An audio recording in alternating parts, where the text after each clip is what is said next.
why they imprisoned him is because he started doing positive for the community. He started showing that he actually had power, that he wasn't just one of a monolithic voice, but he could wrap people around. So there's theories that there's infinite amounts of universe and there's alternate universe. So it's very important for me to get Hoover out, because in an alternate universe, I am him.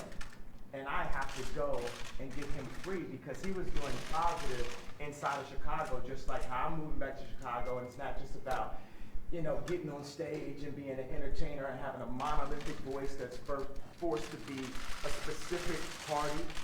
People expect that if you're black, you have to be Democrat. I've had conversations that basically said that welfare is the reason why a lot of black people end up being Democrat. They say, first of all, it's a limit to amount of jobs. So the fathers lose the jobs, and they say, we'll give you more money for having more kids in your home. And then we got rid of the mental health institutes in the 80s and the 90s, and the prison rates just shot up. And now you have Chirac, what people call Chirac, which is actually our murder rate is going down by 20% every year. I just talked to the superintendent, met with Michael Sachs, that's Rom's right-hand man. So I think it's the bravery that helps you beat this game called life. They tried to scare me to not wear this hat, my own friends, but this hat, it gives me power in a way. My dad and my mom separated, so I didn't have a lot of male energy in my home. And also, I'm married to a family that,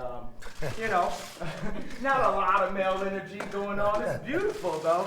But there's times where, it's something about, I love Hillary. I love everyone, right? But the campaign, I'm with her, just didn't make me feel as a guy that didn't get to see my dad all the time, like a guy that could play catch with his son.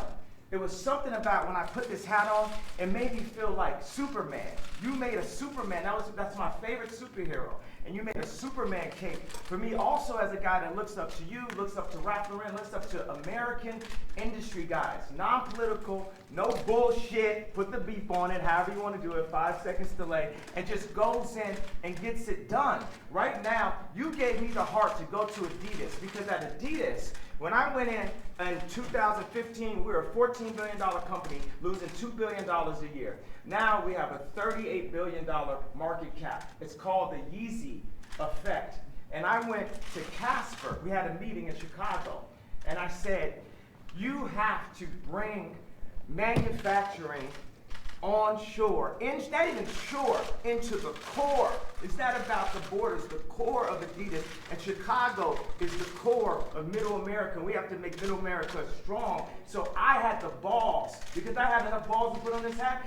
I mean, this Adidas thing made me a billionaire. And I could have lost $200 million walking away from that deal. But even with that, I knew it was more important for me to take the chance of walking away from that deal than to have no fathers in Chicago with no homes. And when we do have prison reformation, because it's habilitation, not rehabilitation, because we didn't have the abilities in the first place. We never had anyone that taught us. We didn't teach us. Exactly, we had no one that taught us, right? So it's more important than any specific deal, anything, that we bring jobs into America, and that we provide a transition with mental health and the American education curriculum that Jim has worked on. Larry Hoover also has a curriculum that he's worked on. We have Montessori curriculums that we worked on. WeWorks has a beautiful curriculum. The Waldorf establishment has a curriculum. We have meditation. There's a lot of things affecting our mental health that makes us do crazy things, that puts us back into that trap door called the 13th Amendment. I did say abolish with the hat on, because why would you keep something around that's a trap door? If you build in a floor, the Constitution is the base of our industry, right? Of our country, of our company.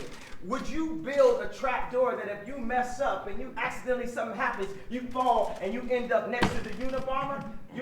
You got to remove all that trap door out of the relationship. The four gentlemen that wrote the 13th Amendment, and I think the way the universe works, it's perfect. We don't have 13 floors, do we? So the four gentlemen that wrote the 13th Amendment didn't look like the people they were amending. Also, at that point, it was illegal for blacks to read, or African Americans to read. And so that meant if you actually read the amendment, you get locked up and turned to a slave. Again, so what I think is we don't need sentences, we need pardons. We need to talk to people. I was diagnosed with bipolar disorder. I was connected with a neuropsychologist that works with the athletes in the NBA and the NFL. And he looked at my brain. It's equal on 3 parts. I'm going to go ahead, drop some bombs for you. 98 percentile IQ test. I had a 75 percentile of all human beings, but it was counting 8 numbers backwards after it was repeating. So I'm going to work on that one. The other one's 98%, Tesla, Freud. So he said that I actually wasn't bipolar. I had sleep deprivation, which could cause dementia 10 to 20 years from now, where I wouldn't even remember my son's name. So all this power that I got, and I'm taking my son to the Sox game and all that, I wouldn't be able to remember his name from a misdiagnosis.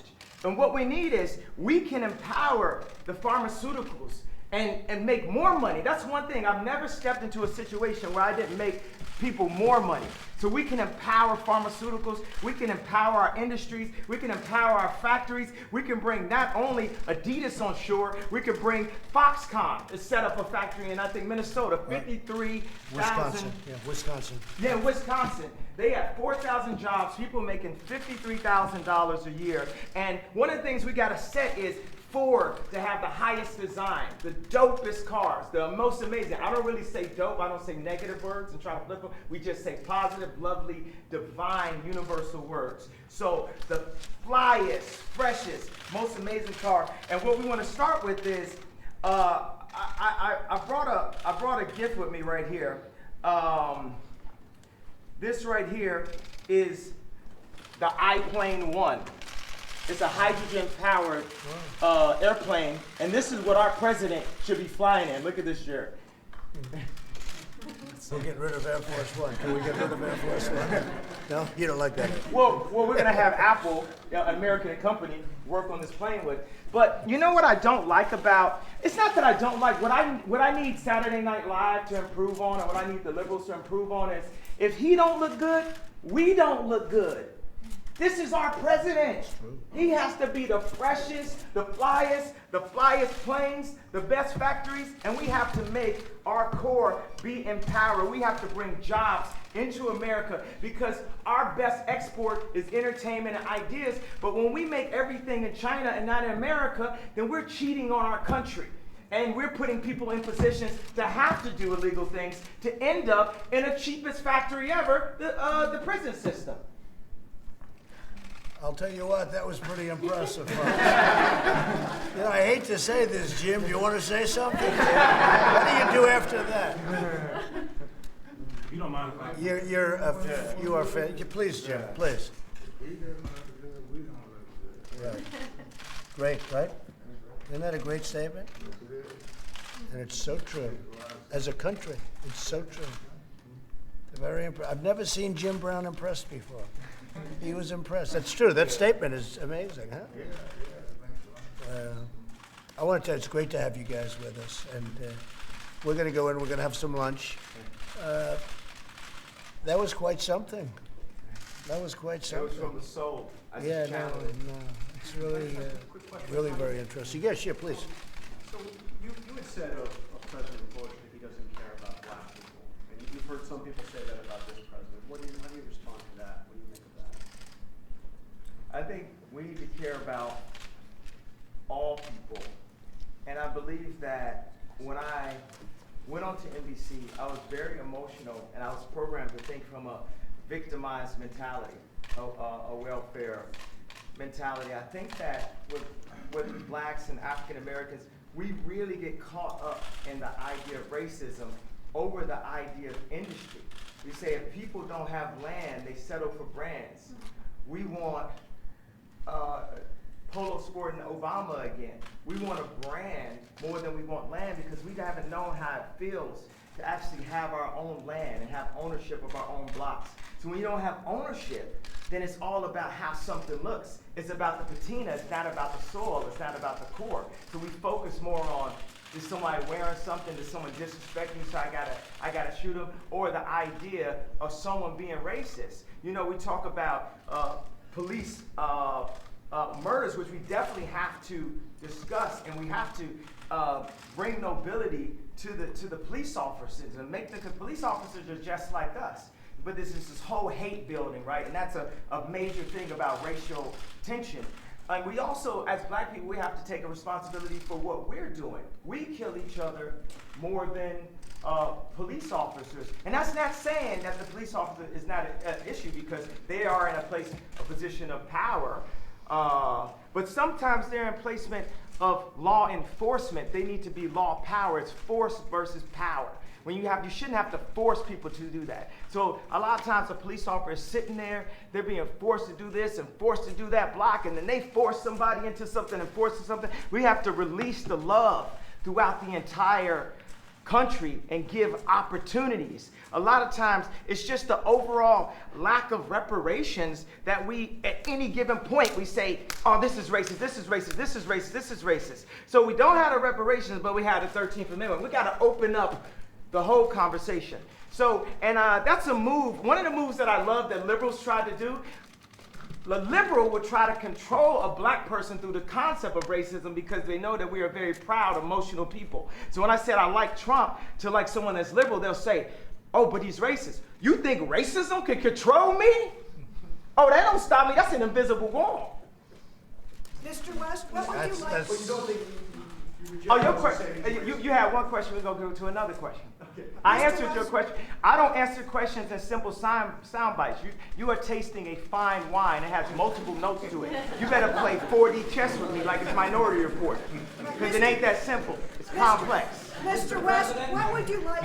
I'm from the Chicago Sun-Times, so I would like to know what you would like to ask President Trump to do for Chicago. You're here to talk about crime in Chicago. The thing that the head of the police and Mike Sachs met with me last night at the Soho House about was, we feel that stop and frisk does not help the relationships in the city.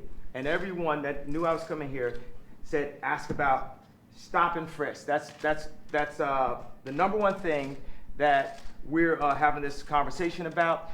Another thing is opening up industries, and we've got to get some tax breaks because we're making we got a speed factory in Atlanta, but the shoes are costing us $300, so it's costing us too much to make things. So we need some prototypes here so we can get people back working, so China can't just beat us and Vietnam can't beat us. You got Levi's, the greatest jeans company in the world, making their jeans in Vietnam. So we're going to need to get a few breaks to be able to have some places in my hometown of Chicago and the 2.7 million to the 9 million surrounding suburbs where we can create some factories.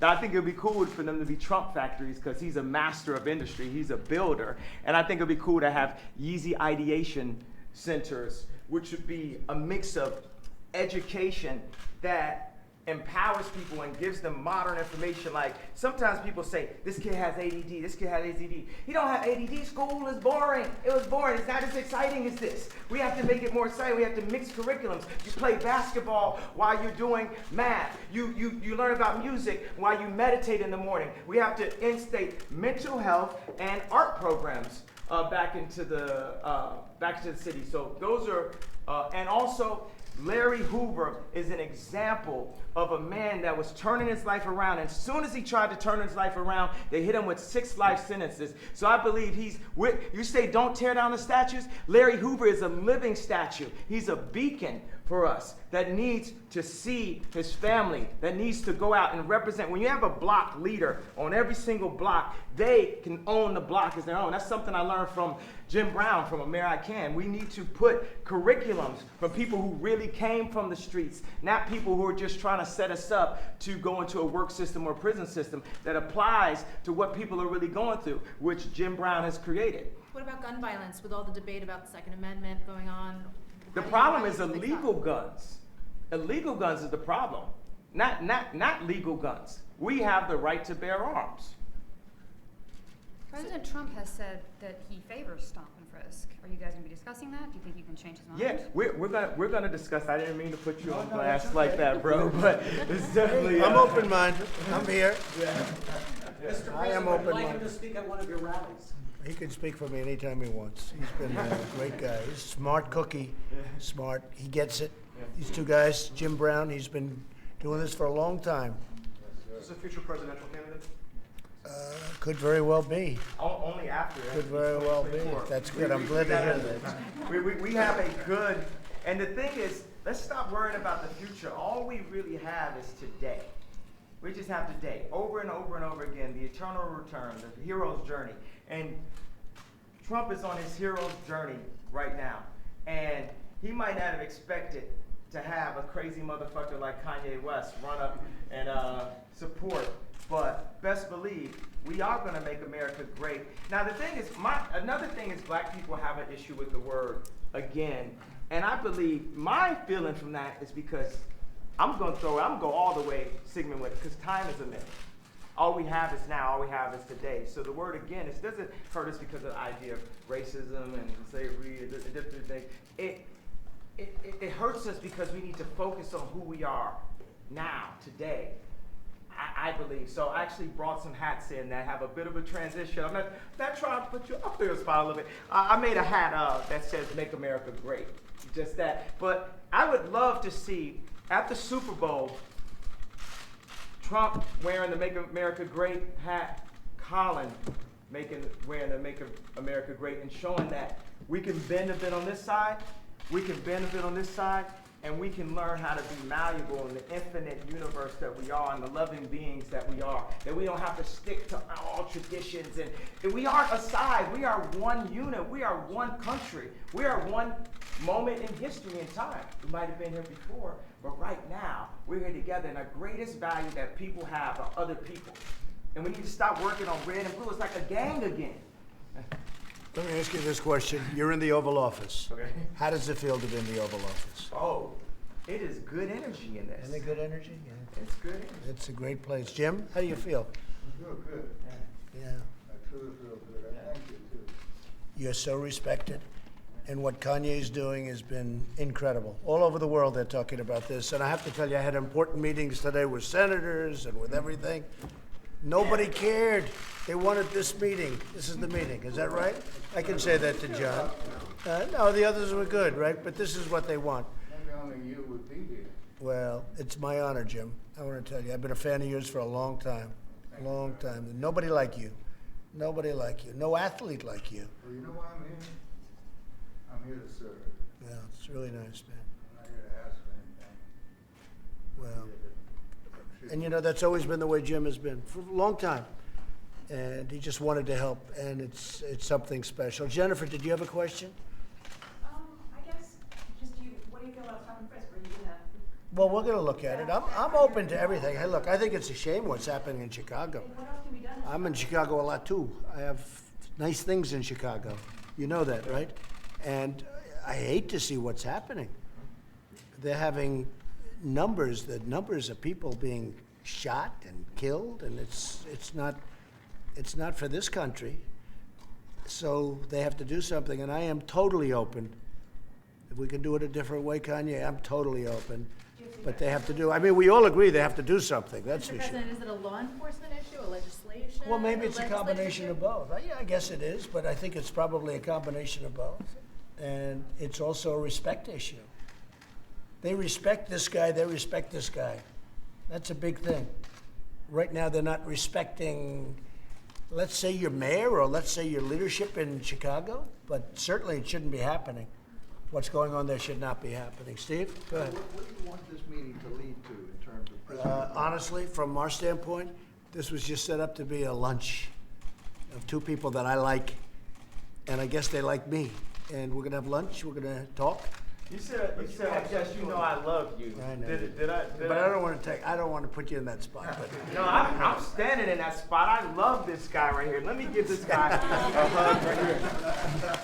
I love this guy right here. that's really nice. Yeah. Come here. That's really nice. And that's from the heart. I didn't want to put you in that position, you know, but that's from the heart. Special guy. These two are special people. whether you like it, whether you don't like it, they're special people.